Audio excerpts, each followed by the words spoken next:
So this has been a point we have been talking about um, being assigned blame in your life for things that were beyond your control.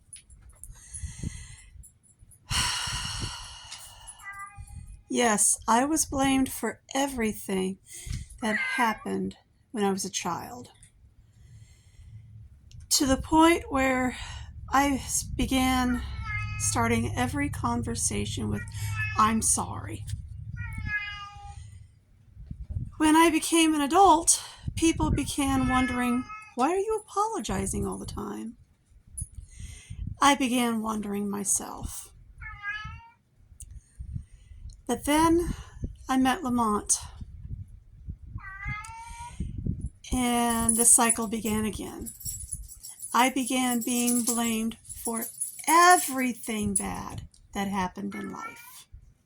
I mean, absolutely everything. And so the apologizing began again for absolutely everything.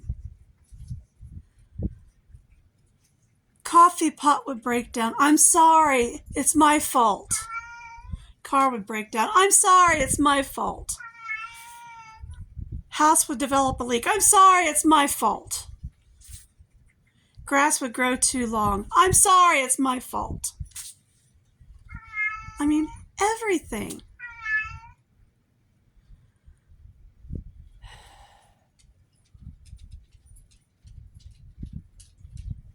It's no wonder I developed depression.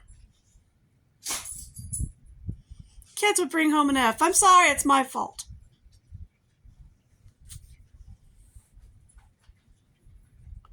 There'd be an earthquake. "I'm sorry, it's my fault." Ori.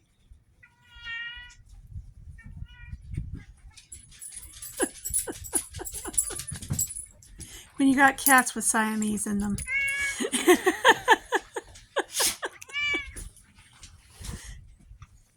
uh,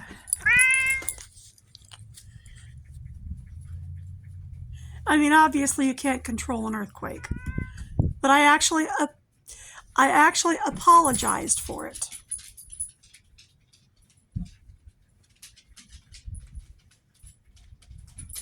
Because he made me feel like it was my fault. "I don't want to live in a seismic area. I'm sorry, it's my fault."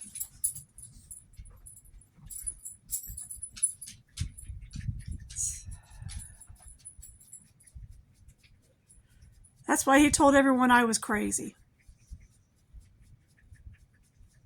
Because I caused everything.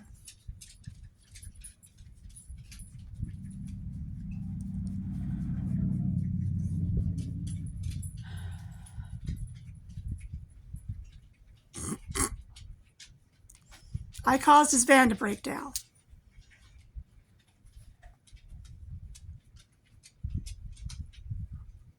I caused the kids to act up. I caused I caused everything in his life.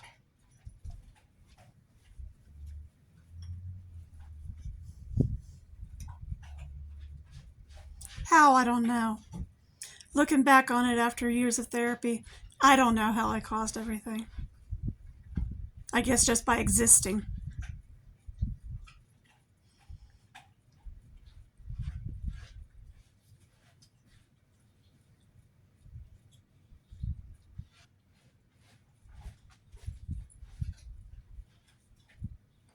But Heather did the same thing to me. I made her do everything she does. I'm to blame for everything she did.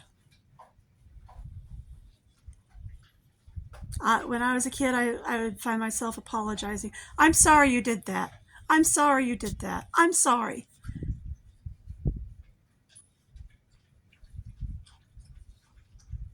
Now I realize it's just plain stupid. I apologize for everything she did.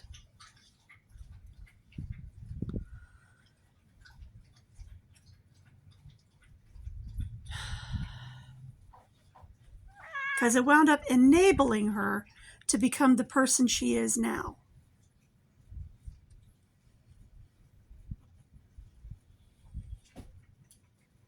Of course, our parents didn't help any in that matter either.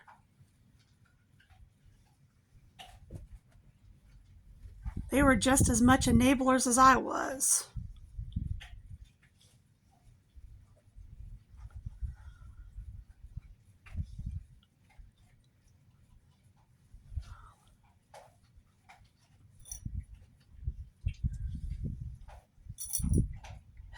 I was just glad when I was 19 and I was able to get out of that house and into the Air Force.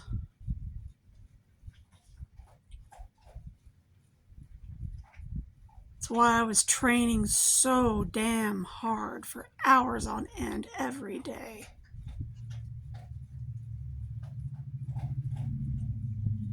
Between work and training, I was at home maybe 1 or 2 hours a day.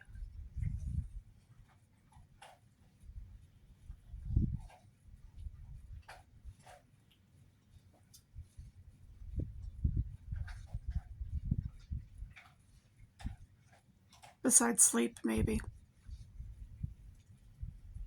Maybe I got 5 hours of sleep.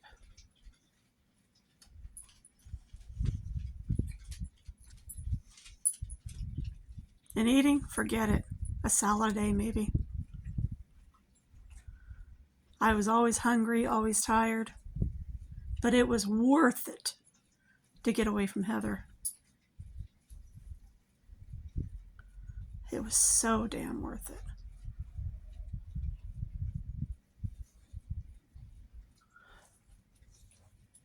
Thank you, Lord.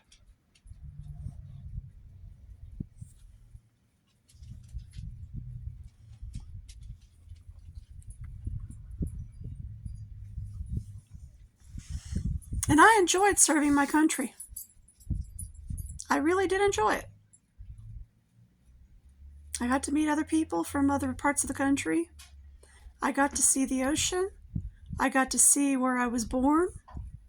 I got to see the mountains.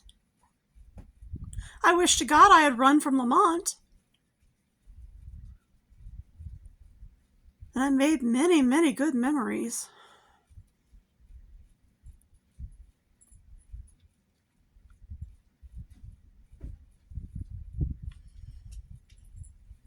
If I had stayed away from Lamont, I might have been able to stay in. I wish to hell I had put in for a transfer away from Senior M in Alexdale. That was probably my biggest mistake there.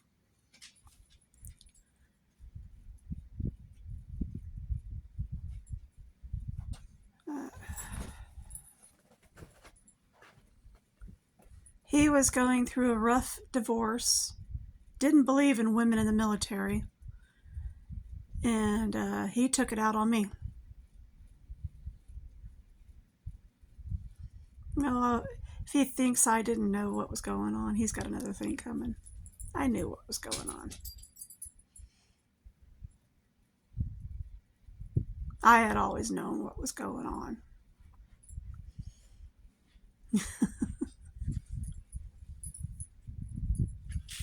I just kept my mouth shut about it.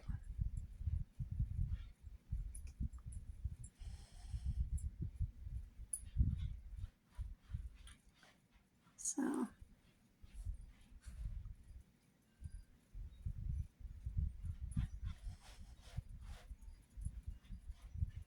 but it is what it is.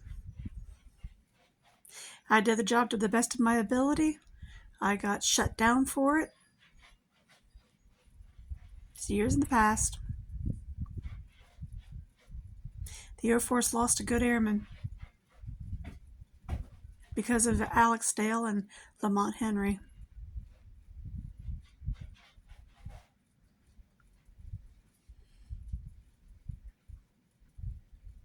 But